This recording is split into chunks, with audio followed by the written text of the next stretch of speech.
Alerto si Max sa pagsusubaybay sa drone dahil nakasalalay sa kanya ang kaligtasan ng mga katim niya. Humanap naman si Miguel ng mapwepestuhan niya na mataas na lugar kung saan kailangan niyang barilin yung satellite sa Isla Azur para mawala ang communication nila, na ito lang ang tanging paraan para hindi makatawag sila Hart ng backup sa labas ng isla, lalo na kay Timur.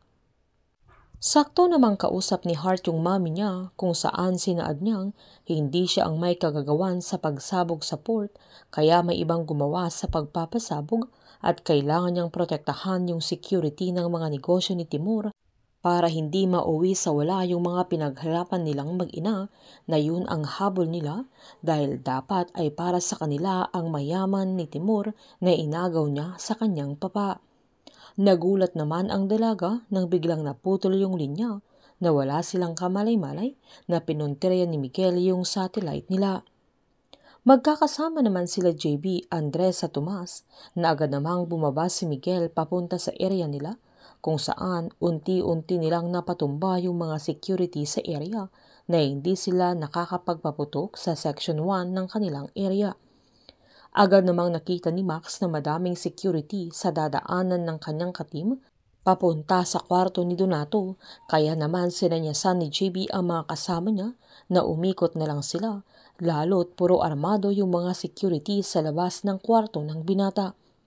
Nang makapasok na sila sa kwarto ni Donato ay babae naman ang bumungad sa pintuan, na agad nilang tinalian at nilagyan ng takip yung bunganga niya. Galit namang tinawag ni Hart yung mga security pero walang sumasagot, kaya nagulat naman si Diamond dahil natutulog pa ito, na agad niyang sinita ang dalaga dahil umagang-umaga ay sigaw ito ng sigaw. Inabangan naman ni Andres si Donato sa may pintuan ng restroom, na agad niyang ikinorner pero nakawala si Donato, na agad namang hinuli ni JB, kaya agad niyang nilak sa leeg na nawalan ito ng malay. Agad namang kinuhanan ni Andres ng larawan ang binata para ma-verify ni Max kung si Donato nga talaga ang hawak nila. Agad-agad iniskan ni Max at na-confirm na si Donato nga ang nakuha nila, kaya pumesto na si Greg sa exit point. Habang nakapwesto na din si Miguel para siya ang babarili sa mga security sa dadaanan ng kagrupo niya. Sa paglabas naman nila sa kwarto ni Donato ay biglang sumulpot si Diamond, kaya agad namang tinalian ni Tomas at nilagyan ng tape yung bunganga niya. Habang sinalubong naman sila ni Max, pero iba ang nadaanan ng dalaga, pero napatumba niya yung isang security. Nang may babaril na sana kila JB ay naunahan naman ni Miguel.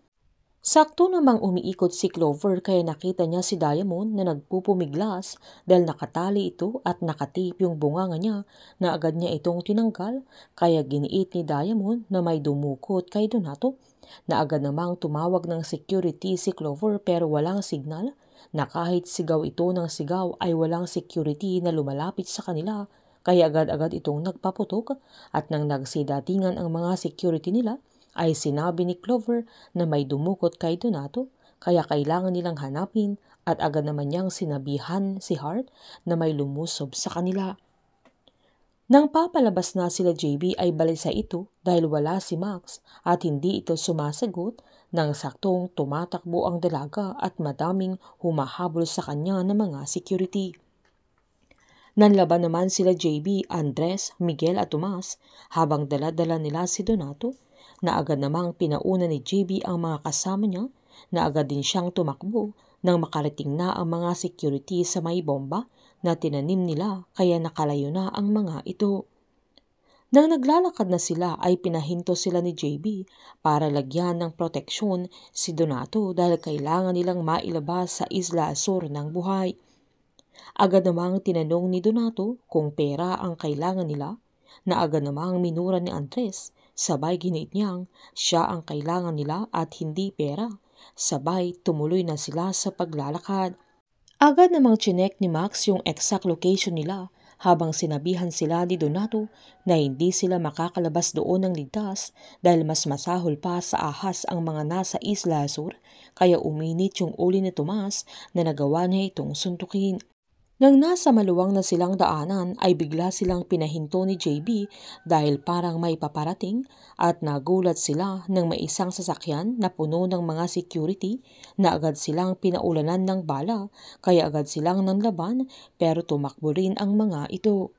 Painit ng painit ang mga tagpo, sabay-sabay po nating subaybayan ang advance episode ng Incognito dito lamang po sa aking channel. Patuloy lamang pong manood at mag-subscribe para ma-update po kayo sa mga susunod na episode. Marami pong salamat.